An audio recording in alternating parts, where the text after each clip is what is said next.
Good morning class, this is Priya Kushwaha from ज्ञानम classes. Next video में हम chapter 3 pair of linear equation in two variable start कर चुके थे। हमने इंट्रो पार्ट इसका देख लिया था and now we start exercise 3.1। देखते हैं हम question number first. Aftab tell his daughter 7 years ago I was 7 times as old as you were then. Also 3 years from now I shall be 3 times as old as you will be. Represent this situation algebraically and graphically. Means यहाँ पर जो बात कही गई है उसे हमें algebraically भी रिप्रेजेंट करना है एंड ग्राफिकली भी रिप्रेजेंट करना है। ओके, तो हम स्टार्ट करते हैं।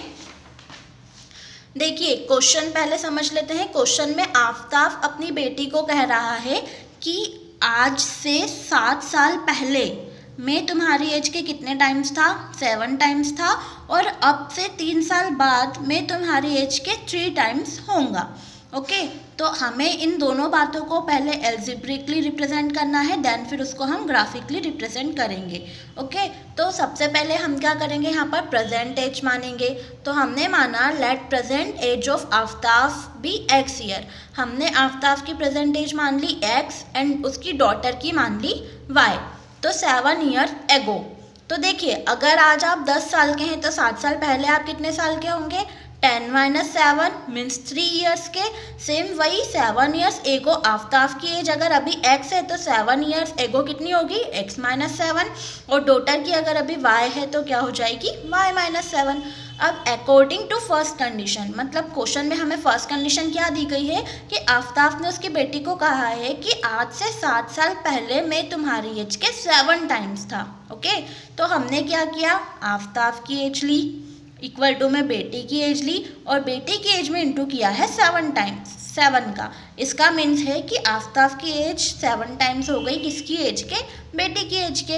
अब इसको हम सॉल्व करेंगे और फर्स्ट इक्वेशन बनाएंगे हमारी अलजेब्रिक। ओके, x - 7 को हमने एज इट इज रखा है। देन देखिए जब ब्रैकेट खोलेंगे तो 7 का इंटू y में होगा 7y एंड 7 का इंटू 7 में होगा तो क्या हो जाएगा, 7 × 7 = 49। Again x as it is 7y plus का है, आगे लेकर आए माइनस का हो गया, एंड -49 माइनस का 7 है, पीछे आया प्लस का हो गया। x - 7y as it is रखना है, माइनस प्लस माइनस, -49 में से 7 को माइनस करेंगे तो क्या आएगा, माइनस का 42 आएगा।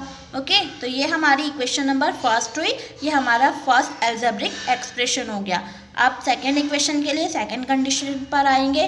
सेकेंड कंडीशन हमारी थी आफ्टर 3 years, मतलब अब से 3 साल बाद। देखिए अगर आज आप 10 साल के हैं तो अब से 3 साल बाद आप कितने के हो जाएंगे, 13, मतलब 3 8 होगा। तो आफ्ताब की एज अगर अभी x है तो 3 साल बाद क्या हो जाएगी, x + 3, और डॉटर की एज क्या हो जाएगी, y है तो y + 3। Okay, and second condition ये थी कि अब से 3 साल बाद मेरी एज तुम्हारी एज के कितने टाइम्स होगी, 3 टाइम्स होगी। तो हमने क्या किया, आफ्ताब की एज को उसकी बेटी की एज के 3 टाइम्स रख दिया है। ओके, अब इसको सॉल्व करते हैं। देखिए x + 3 तो एज इट इज 3 का इंटू जब y में होगा तो 3y एंड 3 का इंटू 3 में भी होगा क्योंकि ब्रैकेट के बाहर 3 है तो 3 × 3 = 9। अब x as it is 3y जो प्लस का है आगे आके काय का हो गया, वो माइनस का। 9 को एज इट इज रखा, प्लस का 3 है वो पीछे आकर काय का हुआ, माइनस का। तो x - 3y = 9 में से 3 गया, कितना आया, 6। ये हमारी आई सेकेंड एल्जेब्रिक इक्वेशन, मतलब हमें एल्जेब्रिकली रिप्रेजेंट करना था। तो ये दोनों इक्वेशन हमारी आ गई, एल्जेब्रिक रिप्रेजेंटेशन हो गया हमारा आधा क्वेश्चन। अब हमें करना है ग्राफिकल रिप्रेजेंटेशन। तो इन्हीं इक्वेशंस के हेल्प से हम क्या करेंगे, ग्राफिकल रिप्रेजेंटेशन करेंगे। ओके, देखिए हमने ये दोनों क्या ली है, इक्वेशन ली। अब हमने इन दोनों इक्वेशन को लेकर क्या करना है, हमें ऐसा ब्लॉक बनाना है जहाँ पर हम x और y की वैल्यूज़ को पुट करेंगे और फाइंड करेंगे। तो यहाँ पर आप कोई भी वैल्यू पुट कर सकते हैं, ज़रूरी नहीं है कि मैंने यहाँ पर 0 पुट किया है या 7 पुट किया है तो आप भी यही करें। आप कोई सी भी वैल्यू x की जगह पर पुट कर सकते हैं और y फाइंड कर सकते हैं, या आप ऐसा भी कर सकते हैं कि आप y की कुछ वैल्यूज़ पुट करें और x की वैल्यूज़ को फाइंड करें। ओके, तो देखिए सबसे पहले मैंने क्या किया, x की जगह पे 0 रखना है इस इक्वेशन में। तो x की जगह पे हमने रख लिया 0, माइनस, अब यहाँ से हम y की वैल्यू फाइंड करेंगे, तो 7y को तो अभी हम रखेंगे as it is and equal to में माइनस का 42। अब देखिए ये माइनस और माइनस कैंसिल हो जाएगा, 7 के टेबल से 42 कटेगा कितने टाइम्स में, 6 टाइम्स में, मतलब y की वैल्यू क्या फाइंड हो गई है 6, तो हमने यहाँ पर क्या रख लिया 6। अब x की जगह पे क्या रखना है हमें 7, तो मैंने यहाँ पर रखा x की जगह पे 7 minus 7y as it is and equal to में माइनस 42 एज इट इज़। अब क्या करेंगे, minus 7y as it is 42 as it is, 7 इधर प्लस का है, पीछे आकर काय का हो जाएगा, सॉरी हाँ प्लस का इधर आकर हो जाएगा माइनस का। अब देखिए minus 7y as it is रखा, माइनस माइनस प्लस, 42 में 7 प्लस हुआ तो माइनस का क्या आया 49।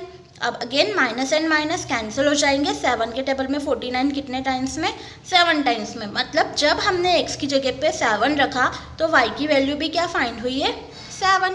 ओके, तो ये हमने दो वैल्यूज़ निकाल ली, आप चाहे तो 3 भी निकाल सकते हैं, ऐसा कोई कंपल्शन नहीं है। अब सेकेंड इक्वेशन के लिए भी देख लेते हैं, पहले x की जगह पे क्या रखना है हमें 0, तो ये हमने रखा 0।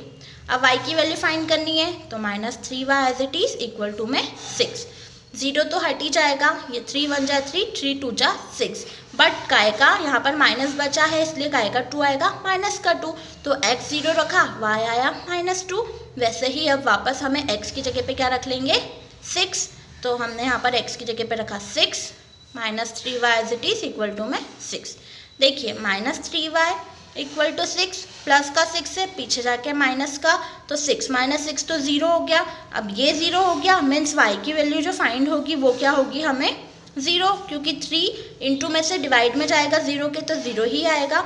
तो जब हमने x की वैल्यू 6 रखी तो y हमें क्या मिला है 0। अब इसको हम ग्राफ पे रिप्रेजेंट करेंगे। ओके, कैसे रिप्रेजेंट करना है, देखिए हमें जो पॉइंट मिले हैं x है 0 एंड y है 6, तो हम देखेंगे x के लिए 0 यहाँ आ रहा है एंड y 6 यहाँ आ रहा है, तो यहाँ पर हम एक पॉइंट बना लेंगे। ओके, और उसका हमने नाम दे दिया है 0,6। अब x के लिए भी 7 पॉइंट देखना है और y का भी 7, तो x एक्सिस पे 7 कहाँ है हमारा, ये रहा, और y एक्सिस का 7 ये रहा, तो दोनों जहाँ पर मिलेंगे वहाँ पर हमें बनाना है एक पॉइंट और उसका नाम दे देंगे हम 7,7। अब हमें क्या करना है, ये जो 2 पॉइंट हमें मिले हैं उसको हमको ज्वाइन करना है।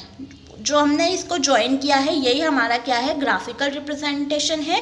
इसके हम इस लाइन पर इक्वेशन लिख देंगे x minus 7y equal to -42। Okay, ये हमारा फर्स्ट इक्वेशन का रिप्रेजेंटेशन हो गया। अब सेकंड का देख लेते हैं।